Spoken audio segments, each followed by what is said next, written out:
So I didn't recognize all those hand signals. The guys back in the sound booth are going, "Rah, rah." So I said to Danny, why are they doing that? She said, because they want us to start the service. So I'm here to start the service. Good morning. And welcome to the First Unitarian Church of Hamilton. We welcome you who are here in the sanctuary, and we also welcome people who are joining us electronically. My name is Elizabeth Beckett, using the pronouns she. I could do that. Using the pronouns she, her. And I am this morning's service leader. I want to thank the service team that brings us this service. The people you see around you who are staffing the sound and video booth, who welcomed you at the door and welcomed you at the outer door as well. The people who deepen our experience with music, and I think this morning we're going to have a particularly fun time with the music. And people who provide us with the candles, who connect us to the huge, who connect us by lighting candles. The people who provide this service for us allow us to connect with hope and meaning. People who prepare the refreshments for us to enjoy after the service. All of these people are living our covenant as they care for us and inspire us to also serve and inspire others. So I thank you all. Holy and beautiful is the custom which brings us together. Hamilton and Stony Creek, where I come from, and probably Burlington and Waterdown and all of the other places that we hail from to come to the Unitarian Church on Dundurn, is the traditional territories of the Erie, neutrals, Huron-Wendat, and the Haudenosaunee. Pat's been teaching me how to say this word. Haudenosaunee and Mississaugas. Today, Hamilton is the home to many Indigenous people from across North America. And the land here is covered by covenants and treaties. We are all of us treaty people, original inhabitants and those who came later. Inheritors of a diverse history, dwellers in a common land, and travelers towards a better day. We respect our treaty relationships and the responsibilities of both to the land and to the original people who resided here. Okay, pop-up choir. Pop-up choir. These fine folks who showed up this morning and heard these pieces.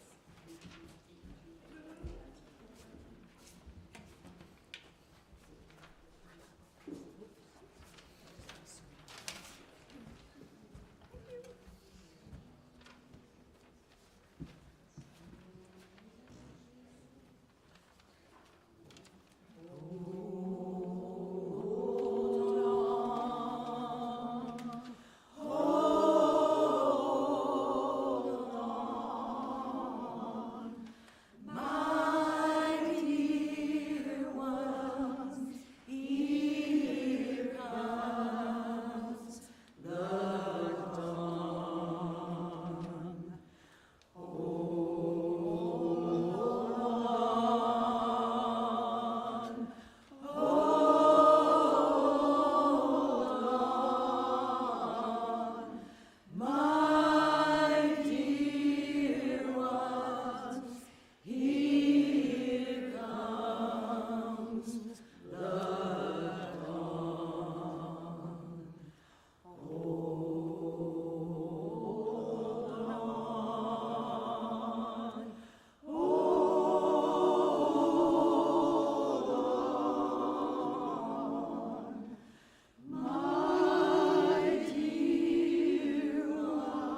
we light a chalice here, as many chalices are being lit in churches everywhere. May our chalice remind us that all people have joys and sorrows. All people quest for deeper truths, and many people believe that service to others is what gives life meaning. May we embody friendship and love.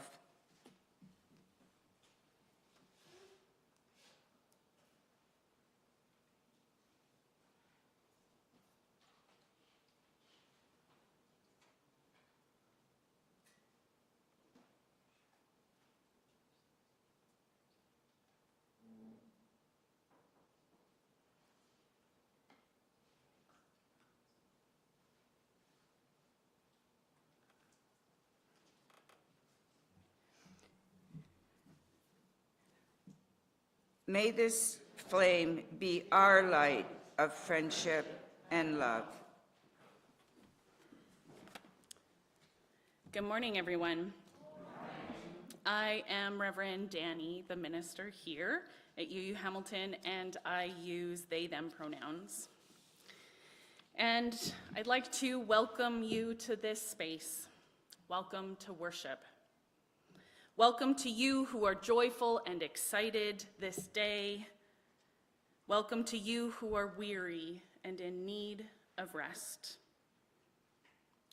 Welcome to you who are seeking deeper meaning and purpose in the infinite expanse of life.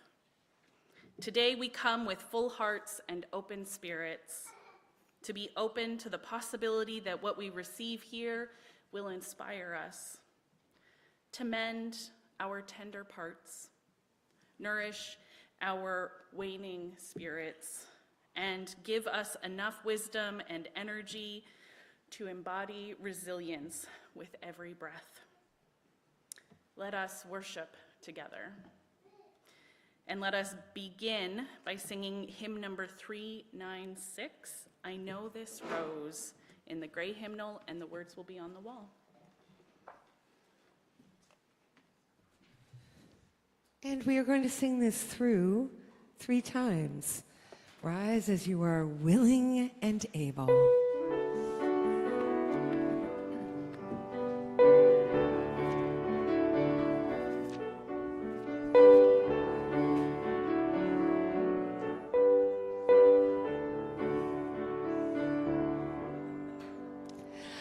I know this rose will open.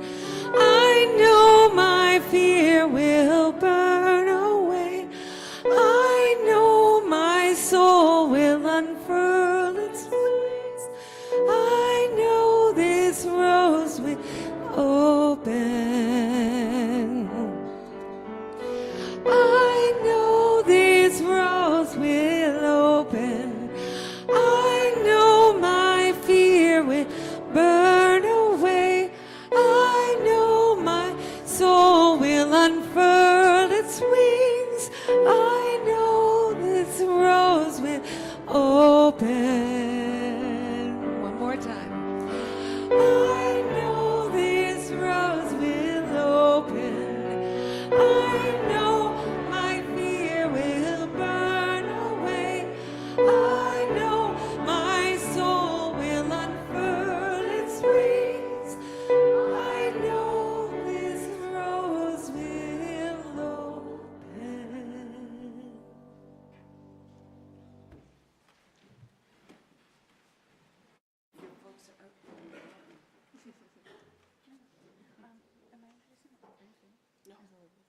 Good morning, everybody. My name is Jenny. I run the kids program here.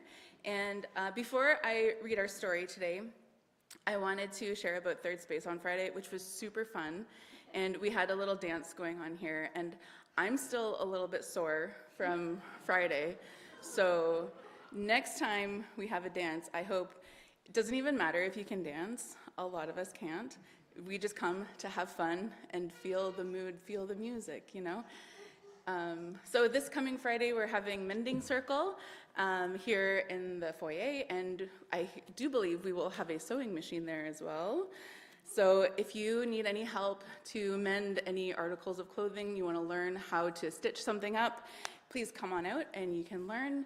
If you have any questions or like special requests, like something kind of unique to sew, you can come and reach out to me and ask if that might be something we can work on, and I'll figure it all out. So yeah, we look forward to seeing you all there. And also it is a potluck, and you don't have to mend something to come. You can just come and hang out too.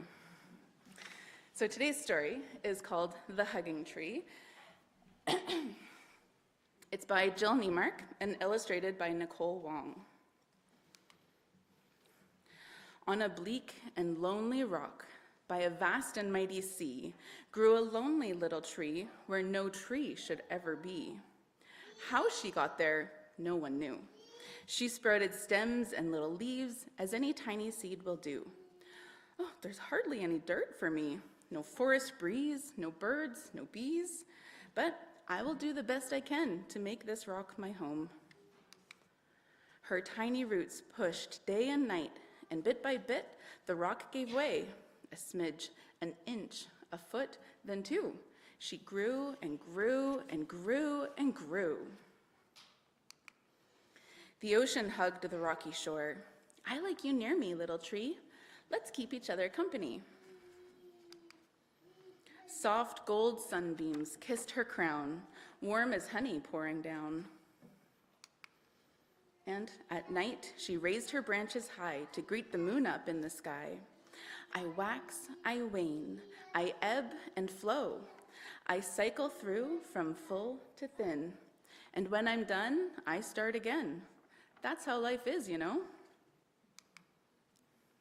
One summer noon, a pair of loons landed on her canopy. A pretty tree, a sparkling sea. Shall we make this place our home and raise our baby chicks right here? The little tree warmed up with pride. She spread her branches high and wide. I'll be your home, she replied. And can you tell me if you've seen the forest where my family grew? Well, we built our nest in trees like you, quite far from here. And so you blew many nights and many days. You flew on wind, just like we do.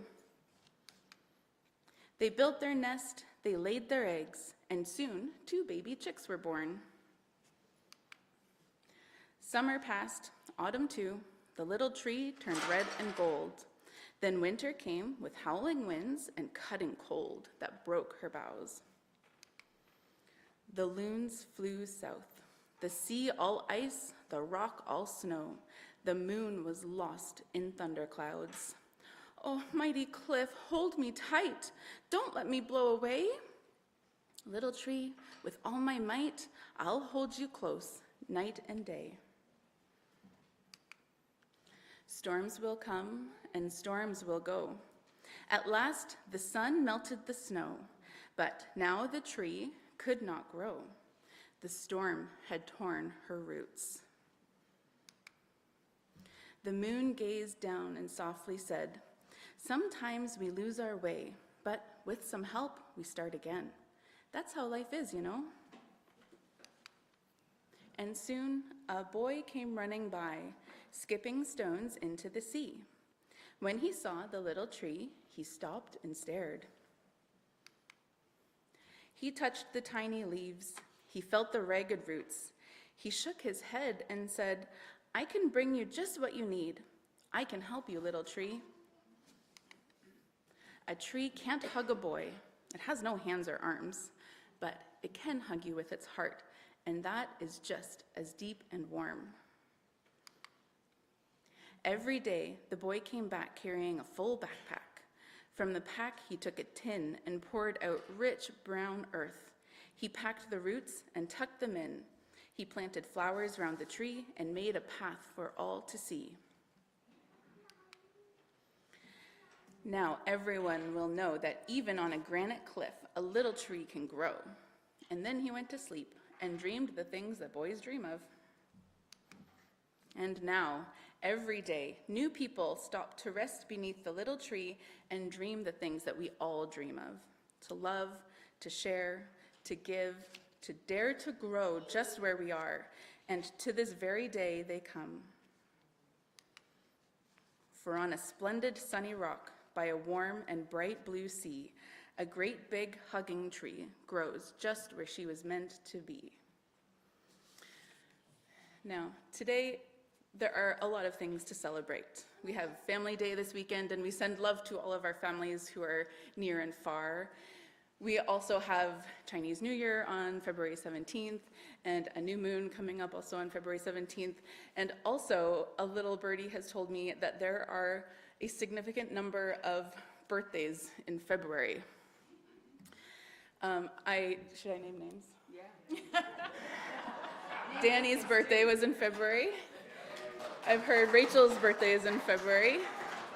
And there are lots of other people, I'm sure. My two sisters have February birthdays as well. Whose birthday is today? Whose birthday is today? Whose birthday is today? Oh my Rachel's gosh. birthday Is it today? It is today, the 15th. Norm Harris? Norm Ayers is today as well. So whether or not you know somebody whose birthday is today or any day in February, we would love to sing and celebrate you. Happy birthday to you. Happy birthday to you. Happy birthday, all you February birthdays. Happy birthday to you. Thank you.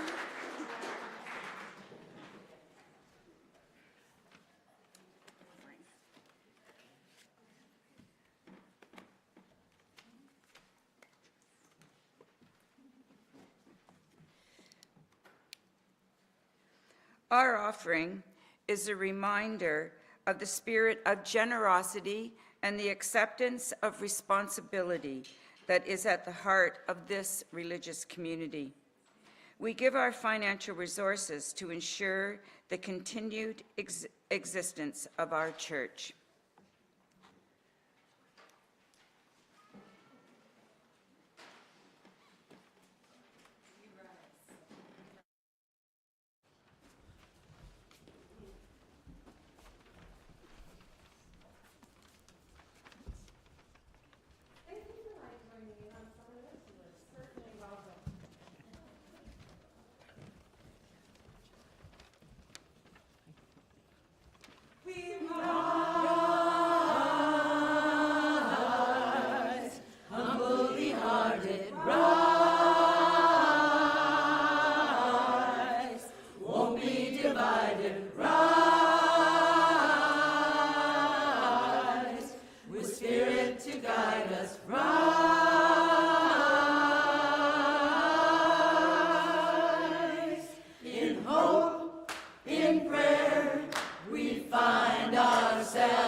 In prayer, we're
Thank you very much for your generosity in giving to the offering. Sorry, Danny.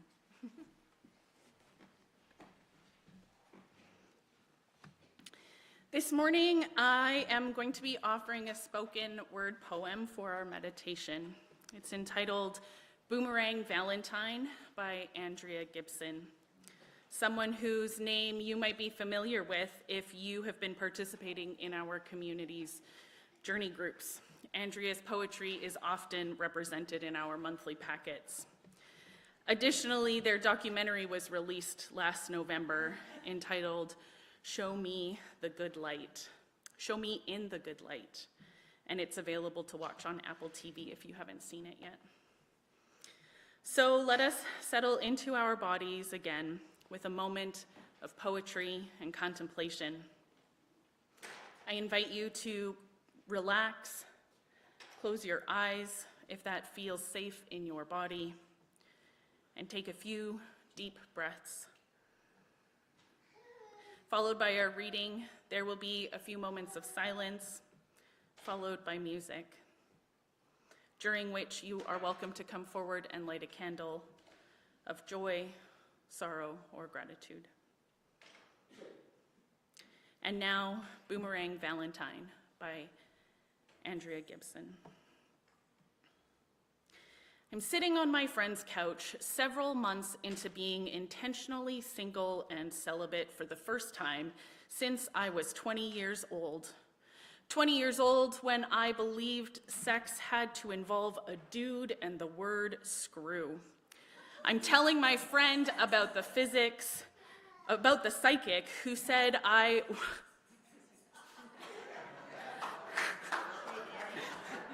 We'll try that again.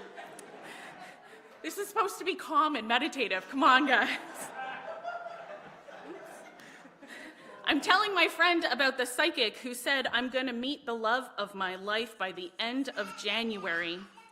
It's January 10th, and I am so far from ready for Cupid, that naked little to fire anything sharp my way. So far from ready to be the kind of unhinged only love can make me. My friend mutters every bit of new age jargon she can fit onto her tongue and says, "What if you are the love of your life?" And I think, oh my God, I hope that's not true because I am absolutely not my type.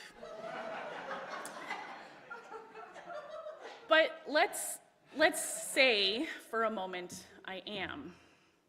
Let's say I am my dream, girlish, boyish girl, and I'm standing on the front porch, ringing my own doorbell, waiting for me to answer, so I can hand myself a mason jar full of water lilies I have rescued from a millionaire's Monet.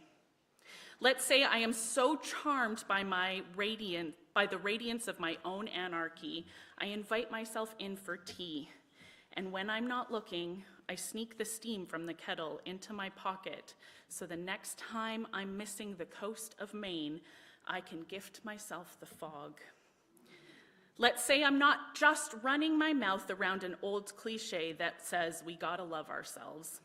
We don't. I know I could get down on myself until I'm tucked in my grave looking up at my name carved in stone, wondering why I never knew I'd been cast as the lead for my own life.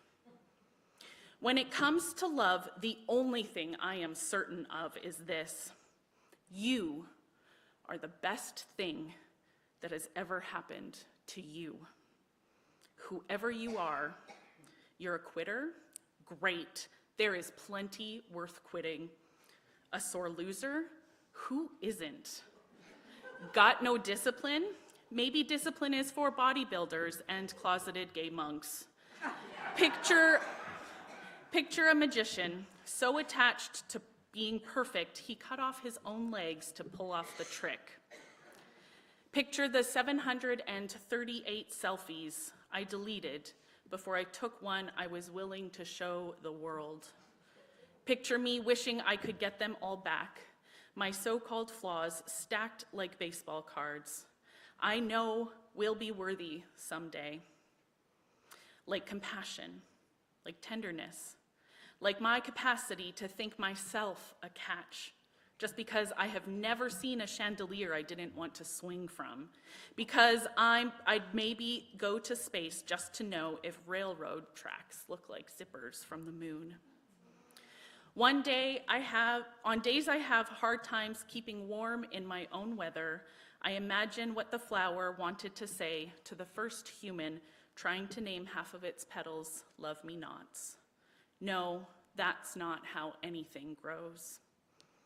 Of all the violence I have known in my life, I have never known violence like the violence I have spoken to myself. And I have seen almost everyone around me hold that same belt to their own back. An ambush of every way we've decided we are not enough. Then, looking for someone outside of ourselves to clear that treason up. If I were to ask myself out of that cycle, I might say, listen, I'm still going through a growth spurt. I'm still yet to get my worst tattoo. I am still clearing the smoke from burning the toast I wrote for my own wedding day. I'm still trying to get rid of my mirror face. I'm still learning to look myself dead in the eye. I know Facebook is a lousy mortician, desperately trying to make us all look more alive. I know there are things I haven't survived. I know there are people who have had to work hard to survive me. I don't ever want to take that lightly, but I want the heavy to anchor me brave, anchor me loving, anchor me in something that will hold me to my word. When I tell Cupid I intend to keep walking out to the tip of his arrow, to bend it back toward myself, to aim for my goodness until the muscle in my chest tears from the stretch of becoming what I came here to be. A lover of whatever got covered up by the airbrush, the truth of me, the beauty of a beast, chewing through a leash, until I got a mason jar full of water lilies and a kettle full of sea. And my whole life is just a boomerang Valentine coming back at me.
part of building a nurturing community includes sharing the joys and sorrows and messages of gratitude that parishioners share with us.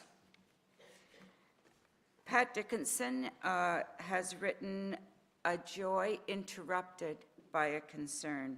Oh, it's interpreted by a concern, sorry.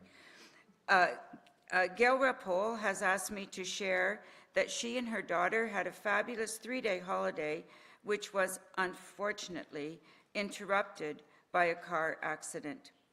Her daughter is okay, but Gail had whiplash and muscle damage, which will require a long-term recovery period. She is under doctor's care and currently recovering at her sister's home in Toronto. It can be very tiring for her to be on her phone or her computer. So she asks that we just keep her in our thoughts for now. Nancy Wilson has a gratitude. Sometimes I get to pick up Walter to come to church. It is a gift that warms my heart. Thank you. And we're happy to see Walter at church today. Marianne is also having a joy and a gratitude. Marianne is overjoyed, and you all will be when you hear this news, to announce that Josh McIntyre has been accepted into a PhD program at York University.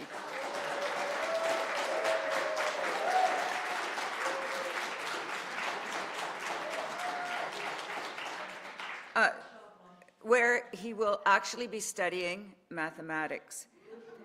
I know, eh? Marianne is very grateful to the church village for helping him on this journey. Yay, Josh, she says. Yay, indeed.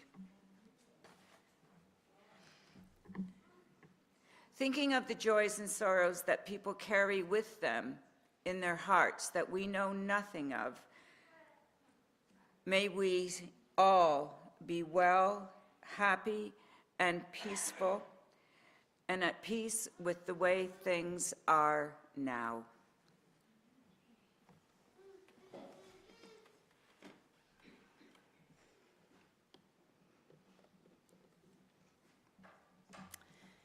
Valentine's Day is such a weird holiday, in my opinion. Originating in the 3rd century, it was a feast day to honor a martyr named Valentine of Terna in Italy, central Italy. He was imprisoned for ministering to Christians who were persecuted by the royal empire. At that point in time, the Roman Empire was pagan, and so Christians were punished for treason, various crimes, illegal assembly, and for participating in a cult that drove many to denounce their pagan faith. It's a little bit backwards compared to today. One of the oldest stories tells of Valentine restoring sight to the blind daughter of his jailer. But numerous later additions to that legend suggested that there was love between them, and that before he was executed, he wrote a letter to the woman, signing it, "Your Valentine." What is known about Saint Valentine was that he performed weddings for Christians and soldiers who were forbidden to marry under Roman law. Tortured and martyred in Rome on February 14th, the date became his feast day. It wasn't until the 14th or 15th century that it was associated with romantic love, when Valentine poetry began appearing. First, a poem written in 1382 by Geoffrey Chaucer. Later on, there was a sorrowful mention by Ophelia in Shakespeare's Hamlet in 1601. But the famous nursery rhyme wasn't published until 1784, written by Joseph Johnson. The rose is red, the violet's blue, the honey's sweet, and so are you. Thou art my love, and I am thine. I drew thee to my Valentine. The lot was cast, and then I drew, and fortune said, it should be you. Although the storytelling has developed over 18 centuries, modern-day versions, and more significantly, the expectations of Valentine's Day exploded in early modern England and spread throughout the English-speaking world in the late 19th century. Much the way that Halloween and Christmas traditions developed and spread. The gifts of greeting cards, often called Valentine's cards, began shortly after the popularity of that poem. And they were mass-produced in the United States in 1847, first mass-produced in 1847. And it was a mere 20 years later, in 1868, when Cadbury Chocolate Company created the first heart-shaped chocolate box for their chocolates, which led to boxes of chocolate soon becoming associated with this holiday. It is unclear when Cupid became connected to Valentine's Day, though his mythology has always been the Greek god of desire, erotic love, attraction, and affection. He is often portrayed as the son of Venus, who was the love goddess, and Mars, the god of war.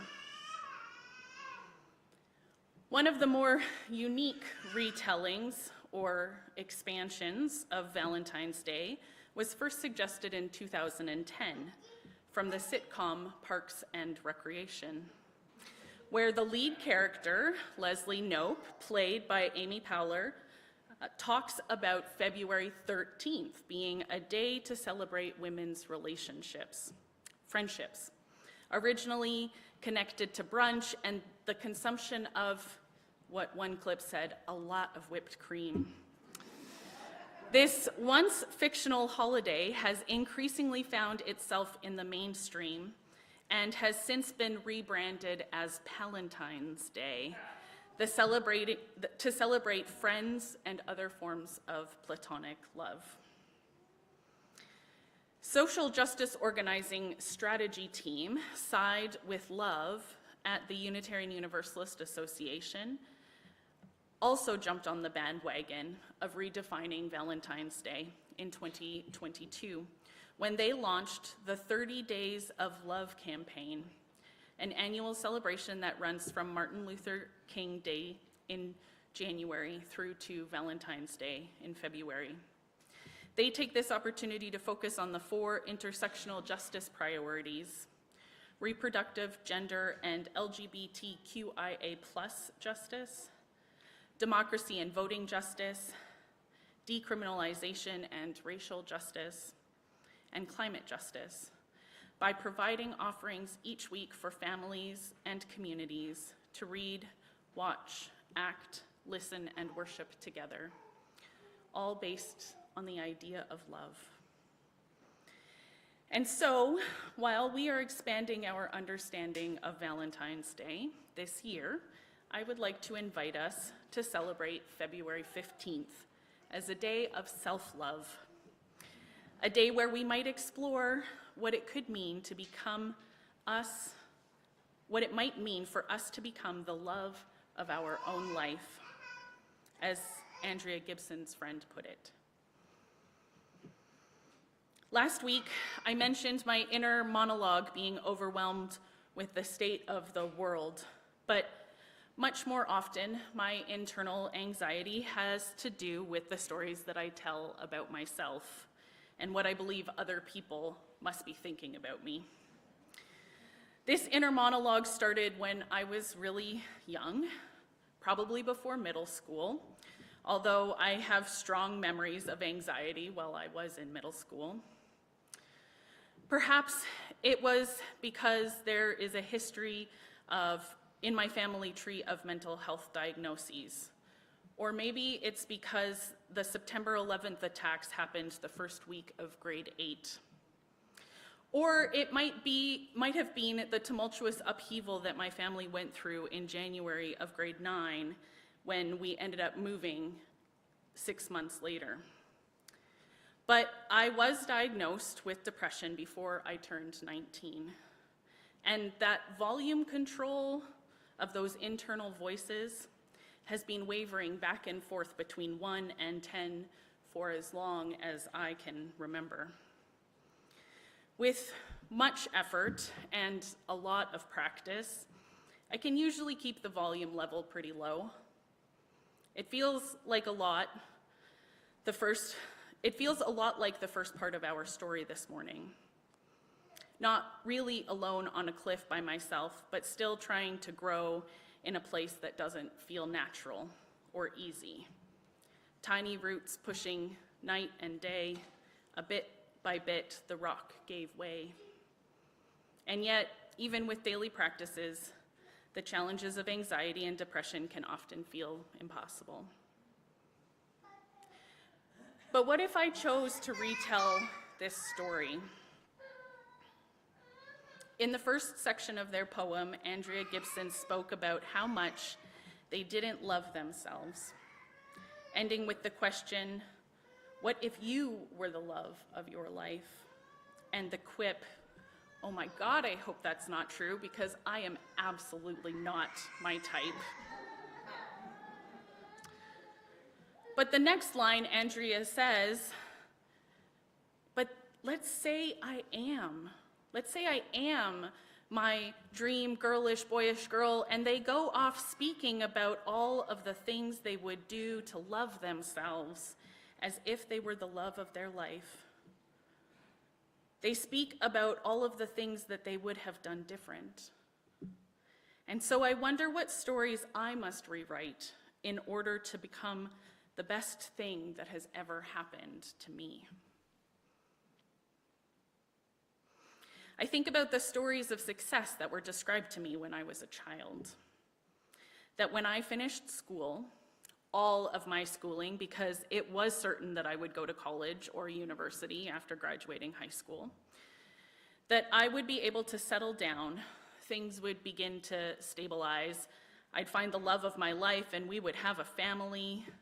I was told I could do anything, be anyone I wanted, and that success looks like the accumulation of education, the accumulation of love through friendships and partnership, the accumulation of resources through high performance and independence.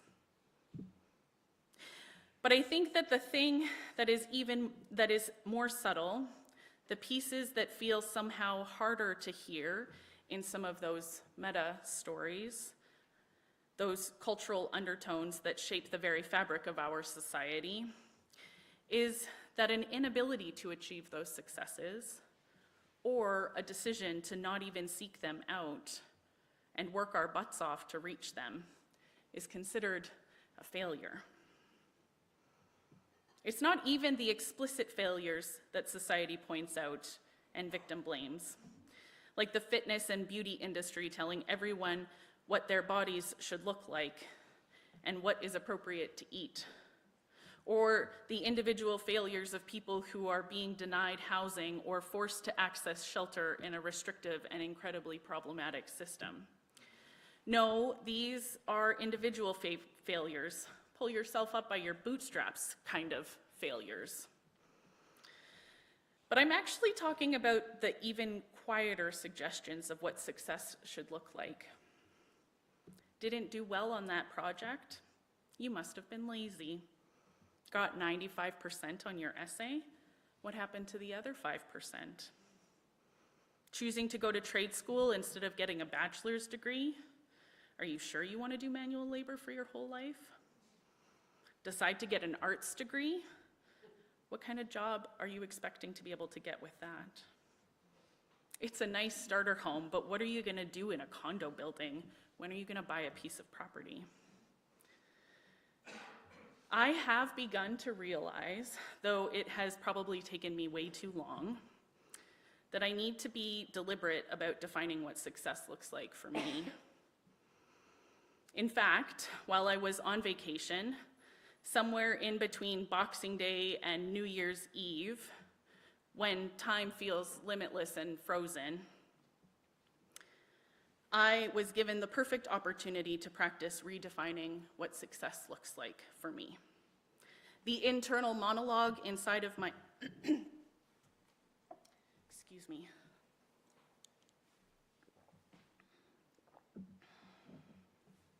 The internal monologue started telling me that now would be a really good time to clean out my email inbox. Not to get back to active work, but maybe read some of the newsletters that I had subscribed for and never got time to read. To review all of the things that I had been ignoring for the last 6 months and determine if I still needed to do anything with them, or if I could archive them. Anyone who has ever worked in a kitchen or in a fast food has heard the phrase, "If you have time to lean, you have time to clean." I know I don't need to open my emails in order to clean, but maybe I could tidy up the digital filing system or one of the hundreds of other tasks that never seem important enough to do when I have a meeting to plan for, emails to respond to, sermon descriptions to figure out for next month.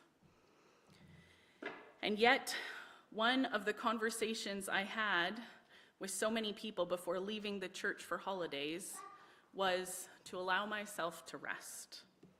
And so instead of opening my computer and accomplishing tasks that never seem important, I began telling myself, "Hey, stop it. I don't need to be productive. My filing system is fine. Right now, success looks like resting and allowing myself to ignore my computer. Success looks like listening to the anxious thoughts in my brain and saying, no, I don't need to be productive on my holiday."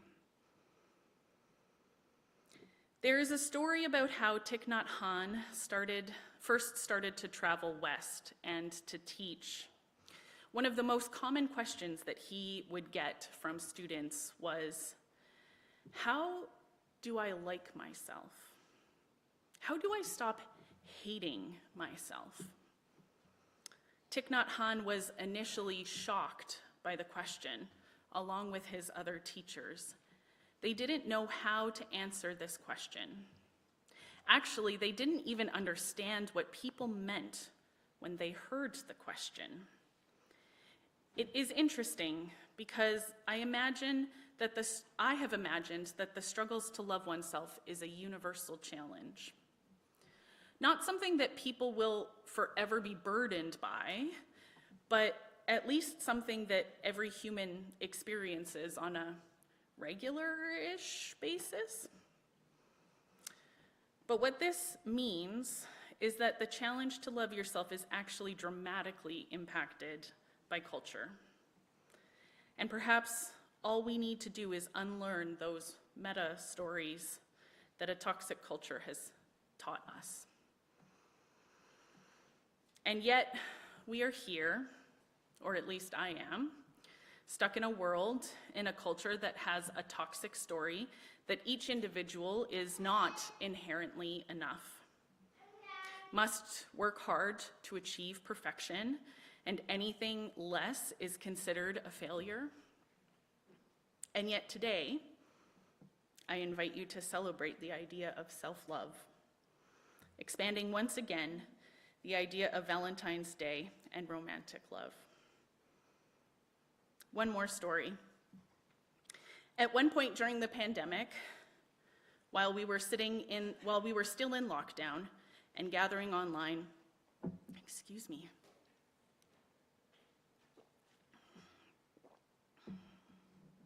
While we were still in lockdown and gathering online for worship services, the Kelowna Unitarians had a practice where one member of the worship team or the choir would lead songs on Zoom, with everyone else muted and singing along.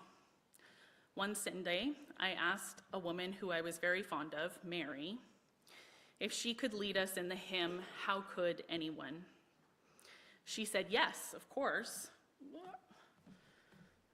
Scrolled all the way to the top. She said yes, of course, but she wanted to change the wording slightly during the second sing through. She changed the song from second person, an expression of love to others, to first person, an expression of love for herself. The lyrics, powerful and beautiful in themselves, became even more. How could anyone ever tell me I was anything less than beautiful? How could anyone ever tell me I was less than whole? How could anyone fail to notice that my loving is a miracle? How deeply I'm connected to my soul. I've often tried to hold on to that practice, attempting to stretch the muscle in my chest to love the person I am meant to be.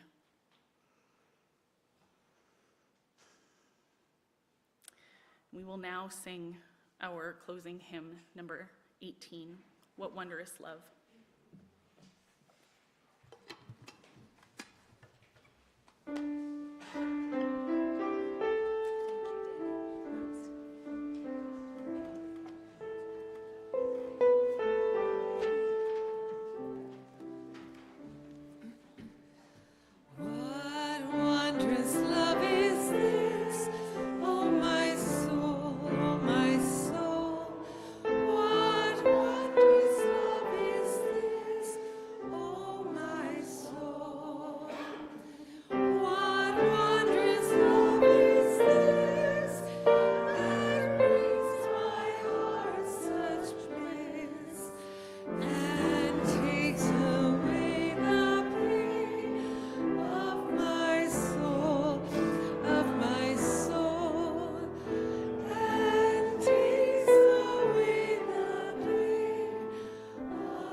We have gathered in the sacred act of continuing.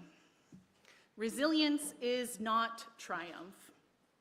Instead, it is tending and returning. As we leave, may we carry the truth that even quiet endurance is holy work. When the world presses, may we root deeper. When it softens, may we rise again.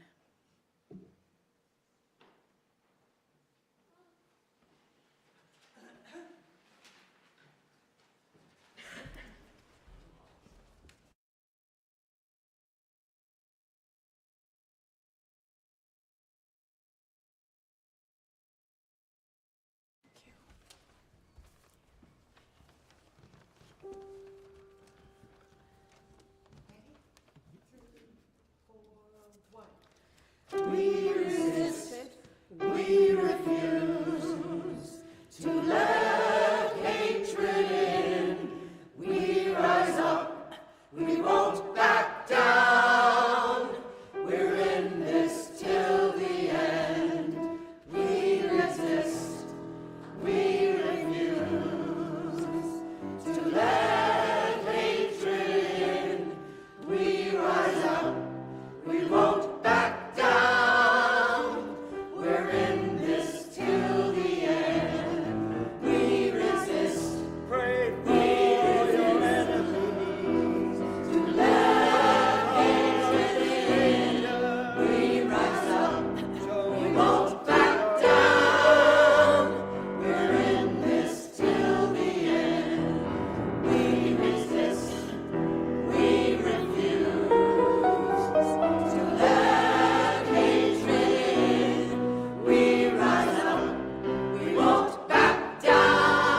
love.